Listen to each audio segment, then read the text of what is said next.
All right, ladies and gentlemen. So getting into my picks. So for Super Wild Card Weekend, here is who I got on the spread.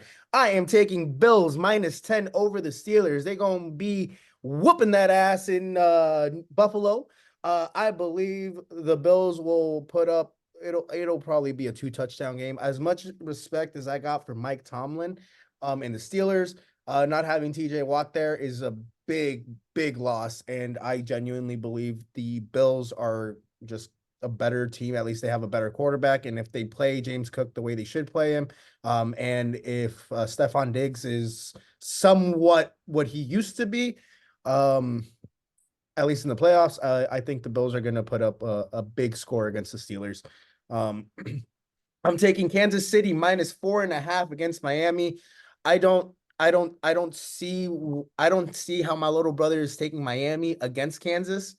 Uh, Miami is just they got it. They got it down. They got it I, down. I don't think so, bro. I'm honestly, I think Kansas City is just gonna whoop that ass, and it'll be by at least a touchdown. I think it'll definitely be by more than 4.5 points. It'll be by five, by a touchdown, maybe six, maybe two, field goal. But I'm taking Kansas City -4.5, and then I'm taking Detroit -3.5 or -3 over the Rams. Yeah, just the alertness that they have right now. I don't agree with. Yeah, they're going into the playoffs at with the mindset that anything can happen. Who did you have in that game? You had the Rams? No, you had No, I you. had Detroit. I had Detroit. I agreed with you. Yeah, yeah, Detroit.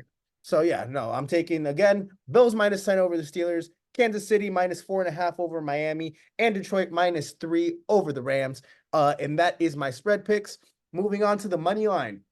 Look, I'm taking the Cowboys to beat the Packers, but I don't think they're going to beat the Packers by 7.5 points or by 7 points. I'm sorry. That's what they think the Cowboys are going to beat the Packers by 7 points. I'm sorry, that's not going to happen. I think there's a lot on the line for both teams. I think it's going to be an emotional game for both Uh, teams. I think so. At least I think there's a lot for the on the line for the Cowboys, not the Packers. exactly. There's a lot on the line for the Cowboys and the Packers with the history that Mike McCarthy has with the franchise and everything. And again, it's the playoffs, so these teams that they're facing aren't scrubs anymore. I honestly believe the Cowboys win, but they don't win by 7 points. They win by like five. They win by like a field goal, like the Detroit game or whatever. But I don't see them putting up more than a touchdown on the Packers. I could be wrong. I hear a lot of the national media saying, yeah, take the points, take the Cowboys and all this. Um, I believe the Cowboys are going to win. I just don't believe they're going to win by more than a touchdown. So yeah, take the Cowboys on the money line. And then my two upsets, ladies and gentlemen, I got to take the Texans +2 over the Cleveland Browns. I genuinely believe CJ Stroud is a difference maker. And I know that in the playoffs, interceptions and turnovers, they kill a team. And Joe Flacco, leading up to the playoffs, he's been a turnover machine. And in the playoffs, you can't do stuff like that, especially when the level of intensity steps up. Granted, there is a chance that we see playoff Flacco of old, who we haven't seen in like a decade. And he'll be clean throughout the playoffs and everything. But because we haven't seen him in that long, and what we have seen is him consistently turn the ball over, I think that's going to come back and bite him against CJ Stroud and the Texans in the first round. And then I'm taking Bucks +3 over the Eagles. Like, bro, they've lost 6 out of their last 7 games. Plus the news today about Sirianni being on the chopping block, especially now that Belichick is available. Like, bro, are you kidding me? Like, I don't know, man.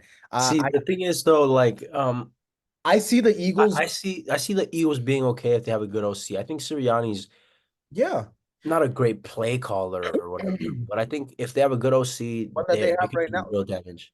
Huh? So, the play caller that they have right now isn't a good play caller either. So now this I've is been telling you that. You have not agreed with me with that.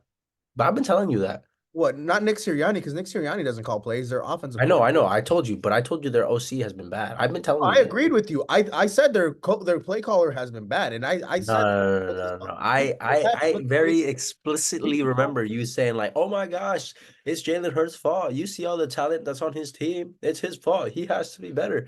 But I've Oh, been I telling did. you, You know why I was saying that? Because it's the of OC. everything. No, no, no. Because of everything that I was hearing coming out against like Brock Purdy and Jalen Hurts, when Brock Purdy has clearly been the better quarterback with his talent around him than Jalen Hurts has been.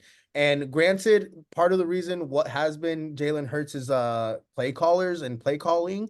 But at the same time, if you have that much talent, like if I'm hearing the criticism on Brock because of the talent, why isn't there the same criticism on Jalen Hurts, who's lost 6 out of the last 7 games? And granted, some of their players haven't been injured, but they have a better offensive line than the Niners.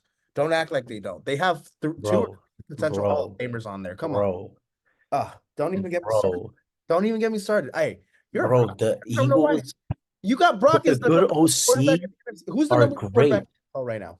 Aside Best quarterback in the NFL right now best top three NFL quarterbacks right now. Because I know Brock isn't in there. Brock has to be in there this year, this year.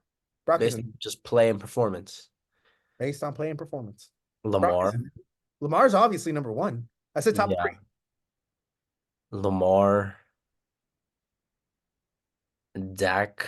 Dak I'm is kidding. three. Don't I'm even kidding. put I'm you kidding. put Dak you put Dak as the It was second a best joke. Yeah, quarterback I'm in the kidding. NFC. Come I'm on. kidding. Hey, yeah, we'll go Lamar, Brock, Dak.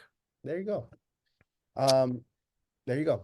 So that's I why mean, I'd put Pat in there, but that's the third this, best quarterback in the league right now.